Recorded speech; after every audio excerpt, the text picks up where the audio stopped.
Mag-iimbestiga ang Federal Aviation Administration, FAA, at National Transportation Safety Board, NTSB, sa isang maliit na eroplanong bumagsak sa tabi ng isang mataong kalsada at sumiklab sa apoy malapit sa paliparan ng Boca Raton, Florida noong Biyernes ng umaga.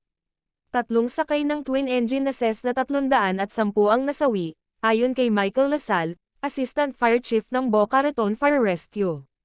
Isang lalaking nagmamaneho ng sasakyan sa lugar ang nasugatan matapos bumangga sa puno dahil sa mga debris at apoy mula sa pagbagsak ng eroplano.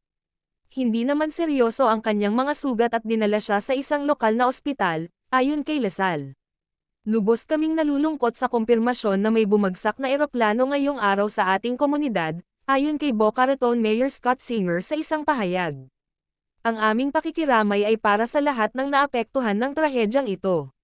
Hinihiling naming bigyang galang ang mga pamilya habang nagpapatuloy ang investigasyon.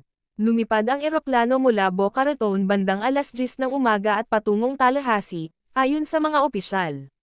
Bandang 10:12 AM ay nakatanggap ng tawag ang Boca Raton Fire at Police Dispatch tungkol sa isang eroplano na may problema, at bumagsak ito mga 10:20 AM, ayon kina Lasal at sa FAA.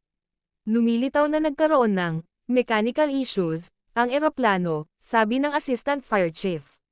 Ayon sa datos mula sa Flight Radar 24, paulit-ulit na umikot ang eroplano sa paliparan bago ito bumagsak.